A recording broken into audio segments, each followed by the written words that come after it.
তো এখন আমরা ইউনিট 2 লিসেন টু এর এনভায়রনমেন্টাল পলিউশনের ওয়াটার পলিউশন নিয়ে আলোচনা করব। গত ক্লাসে আমরা এয়ার পলিউশন নিয়ে খুব সুন্দরভাবে আলোচনা করেছি। যারা ওই ক্লাসটি করনি তারা এই ভিডিওর ডেসক্রিপশন বক্সে লিংক দেওয়া রয়েছে, সেখান থেকে এয়ার পলিউশনটি পড়ে নিতে পারো। তো আমরা দেখি ওয়াটার পলিউশনে কি বলা হয়েছে। Water pollution can occur in oceans, rivers, lakes, ponds and underground reservoirs. Water পলিউশনটা কোন কোন জায়গায় সংঘটিত হতে পারে? ওশিন মানে হচ্ছে সমুদ্রে, রিভার্স মানে হচ্ছে নদীতে, লেকস মানে হচ্ছে হ্রদে, পন্ডস মানে পুকুরে, অ্যান্ড আন্ডারগ্রাউন্ড রিজার্ভয়ার্স এবং ভূগর্ভস্থ যে সমস্ত জলাশয়গুলো রয়েছে এই ধরনের জায়গাগুলোতে ওয়াটার পলিউশন বা পানি দূষণ ঘটে। অকার মানে হচ্ছে ঘটে বা সংঘটিত। ওশিন মানে হচ্ছে সমুদ্র, rivers, lakes, ponds and underground মানে নিচের অর্থাৎ মাটির নিচের যে সমস্ত জলাশয়গুলো রয়েছে, রিজার্ভয়ার্স মানে জলাশয়, সেগুলোতে ওয়াটার পলিউশন বা পানি সেগুলোতে কি পানি দূষণ হয়। As different water sources flow together, যেহেতু বিভিন্ন ধরনের পানির উৎসগুলো তারা একসাথে থাকে।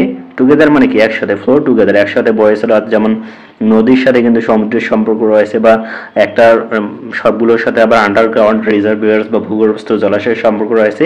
এই যে ওয়াটার পলিউশনের যে উৎসগুলো রয়েছে, ওয়াটার পলিউশনের যে সোর্সগুলো রয়েছে, সেগুলো কিন্তু একসাথে, টুগেদার মানে একসাথে বয়, ফ্লো চলে।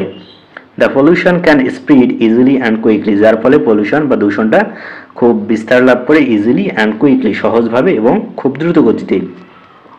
এখানে যেটা বলা হয়েছে সেটা হচ্ছে, যেহেতু পানির যে মাধ্যমগুলো রয়েছে সেগুলো পাশাপাশি থাকে এবং একটা জিনিস যদি দূষণ হয়ে যায় তার ফলশ্রুতিতে কিন্তু পরবর্তী জিনিসটিও খুব সহজেই বিস্তার লাভ করে, সেখানেও দূষণ ছড়িয়ে পড়তে পারে। সেটাই বলা হয়েছে খুব সহজে এবং কুইকলি বা খুব দ্রুত গতিতে এই পানি দূষণটা হয়ে থাকে। স্পিড মানে বিস্তার লাভ করা।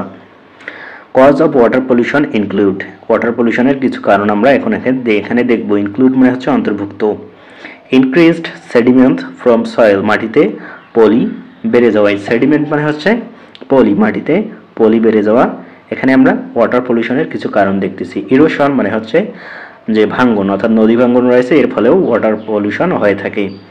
Improper waste disposal and littering, অর্থাৎ কি অপর্যাপ্ত ওয়েস্ট ডিসপোজাল মানে হচ্ছে বজ্র অব্যবস্থাপনা, অ্যান্ড লিটারিং মানে হচ্ছে যত্রতত্র ময়লা ফেলা।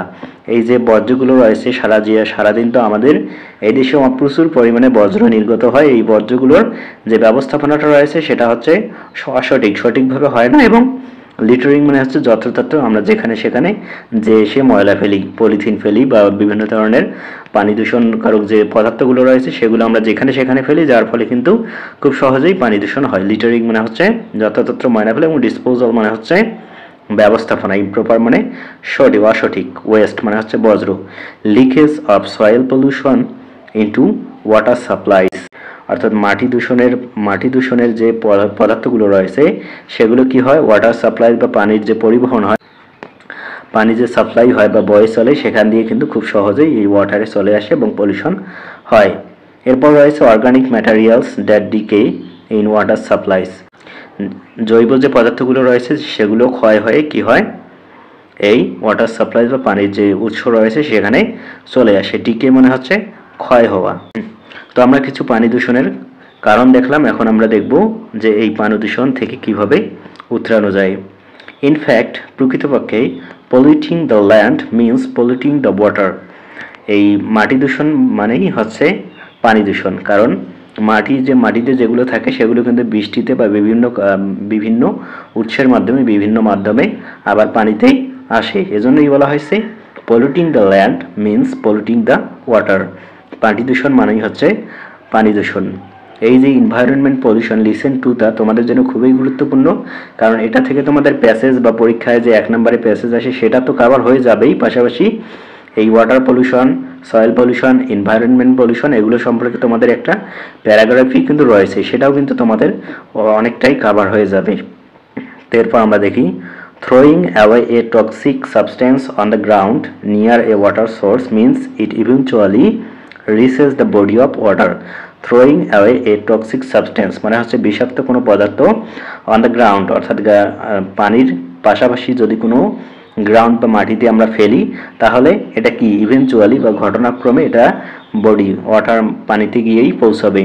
অর্থাৎ এই আমরা যদি পুকুরের পাশে কোনো পদার্থ ফেলি, কোনো ক্ষতিকারক পদার্থ বা বিষাক্ত পদার্থ ফেলি, সেটা কিন্তু কোনো না কোনোভাবেই এই পুকুরে গিয়ে পৌঁছাবে, যার ফলে কি হবে, পানি দূষণ হবে। সেটাই এখানে বলা হয়েছে যে কোনো পানির উৎসের পাশাপাশি যদি কোনো পদার্থ ফেলা হয়, ক্ষতিকারক পদার্থ, সেটা ইভেনচুয়ালি ঘটনাক্রমে বা কোনো না কোনোভাবেই রিচ মানে পৌঁছাবে দ্য বডি অফ ওয়াটার, সেই ওয়াটারে বা পানিতেই পৌঁছাবে।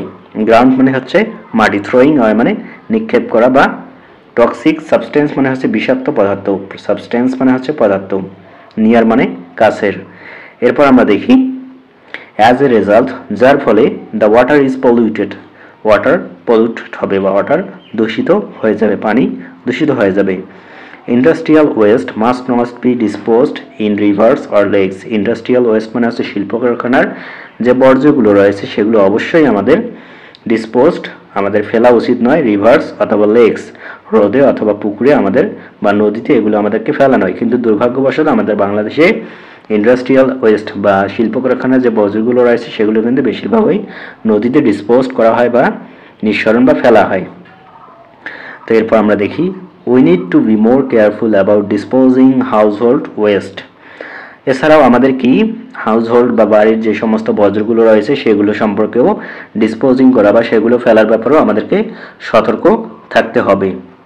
বাড়ি থেকে আমাদের যে বর্জ্যগুলো হয়, যেমন করে পলিথিন বা এই জাতীয় যে জিনিসগুলো রয়েছে যেগুলো মাটি দূষণ করে, যেগুলো পানি দূষণ করে, সেগুলো আমাদের ব্যবস্থাপনাটা, বর্জ্য ফেলার ব্যবস্থাপনাটা খুব সুন্দরভাবে করতে হবে। ডিসপোজিং ব্যবস্থাপনাটা খুব ভালোভাবে করতে হবে। Use of pesticides, pesticides means হচ্ছে কীটনাশক।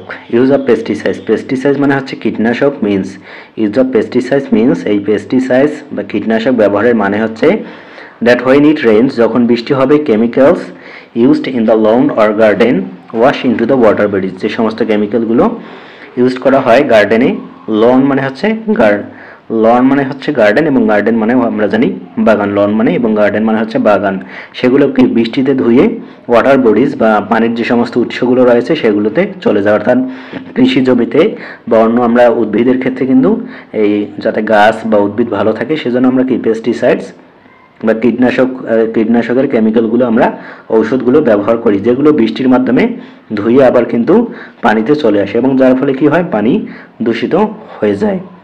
Therefore, we must be aware of the danger of using pesticides as they may pollute our rivers, canals or lakes. Therefore, যাই হোক, we must be, আমাদের অবশ্যই aware অর্থাৎ সচেতন থাকতে হবে of the dangers, এই বিপদ সম্পর্কে, of using pesticides, এই কীটনাশক ব্যবহারের যে ক্ষতিকর দিকটা রয়েছে, বিপজ্জনক দিকটা রয়েছে, সেটা সম্পর্কে আমাদেরকে সচেতন থাকতে হবে।